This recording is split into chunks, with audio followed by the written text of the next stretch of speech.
Media times news channel देखे आप सभी दर्शकों का बहुत बहुत स्वागत है। मैं हूं रमनदीप कौर। इस वक्त की बड़ी खबर आ रही है प्रयागराज से। क्या है पूरा मामला, देखने के लिए बने रहिए हमारे। पितृपक्ष की शुरुआत हो चुकी है, जिसमें पितरों को तर्पण करने के लिए पिंडदान करने की प्रथा है। सनातन हिंदू धर्म में पितृपक्ष में पिंडदान का विशेष महत्व है। ऐसी मान्यता है कि इन दिनों में पूर्वजों को किए गए पिंडदान का फल उन्हें प्राप्त होता है और मोक्ष मिलता है। वही लोग अपने पितरों के तर्पण के लिए गया धाम भी जाते हैं। तो वही तीर्थ पुरोहित कहते हैं कि पहला पिंडदान प्रयागराज में होता है। पितृ मुक्ति का प्रथम व मुख्य द्वार कहे जाने की वजह से संगम नगरी प्रयागराज में पिंडदान और श्राद्ध का विशेष महत्व है। यही वजह है कि पितृपक्ष में बड़ी संख्या में श्रद्धालु संगम में आकर पुरखों का तर्पण और पिंडदान करते हैं। यह ऐसा समय होता है जब एक पक्ष यानी 15 दिनों के लिए पितृ पृथ्वीलोक पर आते हैं। ऐसे में इस समय परिजन अपने पितरों के निमित्त जो भी कार्य करते हैं या दान देते हैं वह उन्हें प्राप्त होता है। इसे प्राप्त कर पितृ तृप्त होकर अपने वंश को फलने फूलने का शुभाशीष देते हैं। तीर्थ नगरी प्रयागराज को मुख्य द्वार कहा जाता है, इसलिए अपने घर पर पितृ बैठने के बाद प्रयागराज आते हैं और फिर काशी और फिर अंतिम गया में जाकर पिंडदान करते हैं। इसके बाद पिंडदान नहीं करना पड़ता है, भले ही उनकी तिथि पर दान परिवार वाले करे। आज पितृपक्ष की शुरुआत भाद्रपद पूर्णिमा से होती है और आश्विन अमावस्या के दिन समाप्त होती है। लेकिन सामान्यतः पितृपक्ष की शुरुआत भाद्रपद पूर्णिमा के अगले दिन से यानी आश्विन माह की प्रतिपदा तिथि से मानी जाती है। ऐसे में आज 7 सितंबर 2025 से पितृपक्ष की शुरुआत हुई है और इसी दिन पितरों के निमित्त पहला श्राद्ध किया जा रहा है। पितृपक्ष की शुरुआत आज पहला श्राद्ध है।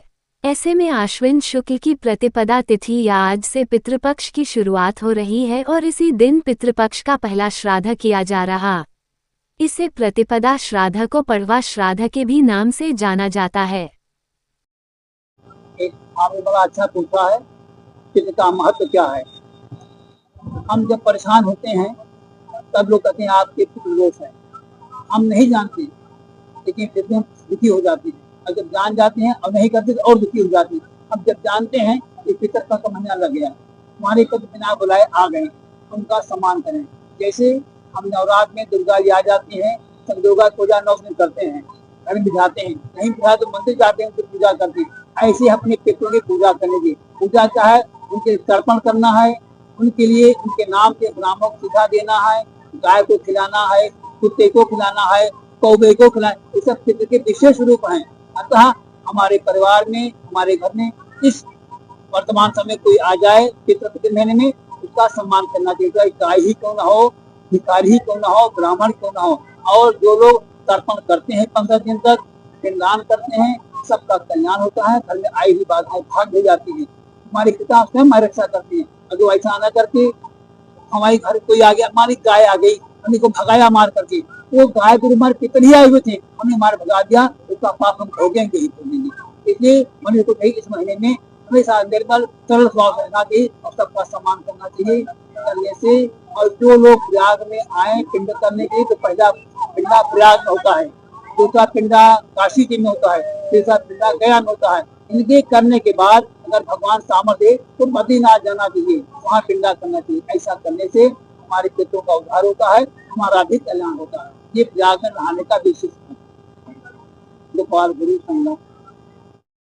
संगम नगरी प्रयागराज में यानी शनिवार और रविवार को उत्तर प्रदेश अधीनस्थ सेवा चयन आयोग द्वारा आयोजित की गई पीईटी का परीक्षा होना है। इसके लिए कई जगह से अभ्यर्थी प्रयागराज आ रहे हैं और पेट की परीक्षा देने के लिए अभ्यर्थी दूसरे जगह पर जा भी रहे हैं। शनिवार शाम से ही रेलवे स्टेशन पर परीक्षार्थियों की भीड़ लगातार बढ़ती जा रही है। ट्रेन भरी हुई है, प्लेटफॉर्म पर हजारों की संख्या में प्रतियोगी छात्र ट्रेनों का इंतजार कर रहे हैं। सुरक्षा को लेकर जीआरपी व आरपीएफ प्लेटफॉर्म पर भ्रमण कर परीक्षार्थियों का हाल चाल ले रही है। परीक्षा के लिए अभ्यर्थियों की सेंटर बहुत दूर भेज दिया गया है, इस लिहाज से प्रयागराज में विशेष व्यवस्था की गई है। सिविल लाइंस बस अड्डे से फतेहपुर, जालौन और झांसी के लिए 100 बसें चलाई जा रही हैं।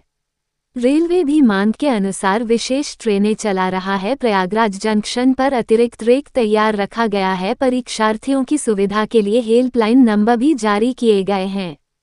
प्रयागराज जंक्शन, फाफामऊ, प्रयाग जंक्शन, रामबाग सहित सभी प्रमुख स्टेशनों पर परीक्षार्थियों की भारी भीड़ एकत्रित हो गई है। प्लेटफॉर्म पर भीड़ इतनी ज्यादा है जिसको देखते हुए रेलवे ने स्पेशल ट्रेन में भी प्लेटफॉर्म पर लगवाई है। प्रयागराज सैदाबाद चौकी क्षेत्र के सैदाबाद गांव में शनिवार को नवनिर्मित सेप्टिक टैंक की सफाई के दौरान दर्दनाक हादसा हो गया। जहरीली गैस की चपेट में आने से 2 लोगों की मौत हो गई, जबकि एक युवक किसी तरह अपनी जान बचाने में सफल रहा। प्राप्त जानकारी के अनुसार विनय यादव 15 और उनके चाचा धर्मराज 45 अपने घर पर बने नवनिर्मित सेप्टिक टैंक की सफाई कर रहे थे। जैसे ही टैंक का ढक्कन उठाया गया, अचानक जहरीली गैस बाहर निकलने लगी। उसकी तेज गंध नाक में चढ़ते ही दोनों का संतुलन बिगड़ गया। बाहर निकलने का प्रयास करते हुए दोनों फिसलकर गड्ढे में गिर पड़े। उनके साथ मौजूद एक अन्य युवक बचाने के लिए नीचे उतरा, लेकिन स्थिति गंभीर देख किसी तरह बाहर निकल आया और शोर मचाया। ग्रामीणों ने तत्काल तीनों को सामुदायिक स्वास्थ्य केंद्र CHC सैदाबाद पहुंचाया, लेकिन वहां न तो बिजली की व्यवस्था थी, न पंखे चल रहे थे और न ही डॉक्टर मौजूद मिले। इस लापरवाही पर परिजन भड़क उठे और जमकर हंगामा किया। इसके बाद घायलों को स्वरूप रानी नेहरू चिकित्सालय ले जाया गया, जहां डॉक्टरों ने धर्मराज और विनय को मृत घोषित कर दिया।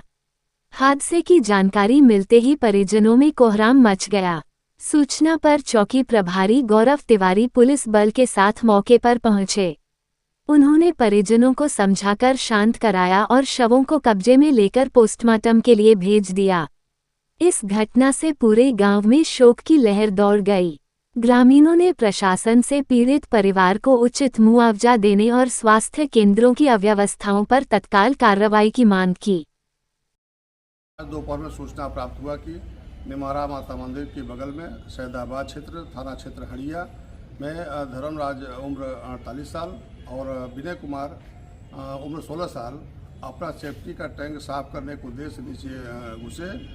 जैसे ही सेफ्टी टैंक में घुसे उनको जहरीली गैस उसमें रही, जिसके कारण उनको तत्काल जनता के द्वारा मदद से CHC सैदाबाद ले जाया गया। CHC सैदाबाद से डॉक्टरों द्वारा SRN रेफर कर दिया गया।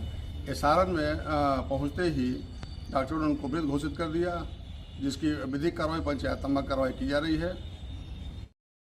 संगम नगरी प्रयागराज की गंगा नदी में नहाने गए 3 किशोर गहरे पानी में डूबे। सूचना पर मौके पर पहुंची पुलिस ने NDRF की मदद से चलाया सर्च अभियान।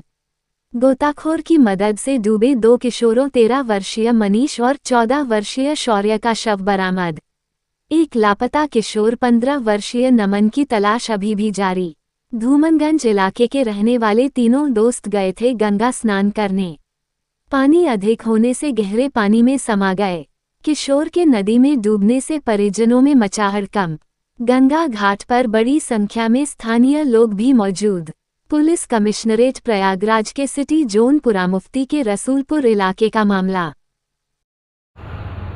देखिए दिनांक 6 सितंबर 2025 को थाना पूरा मुफ्ती अंतर्गत रसूलपुर मरियाडी गांव के अंतर्गत 3 बच्चों के गंगा तट पर स्नान करते समय डूबने की सूचना प्राप्त हुई। इसका तत्काल संज्ञान लेते हुए SDRF, NDRF व गोताखोरी की टीमों को वहां पर भेजा गया। तो तीनों बच्चों के शवों को बरामद किया गया और उनको पोस्टमार्टम हेतु भेजा गया है। इसमें अग्रिम विधिक कार्रवाई की जा रही है।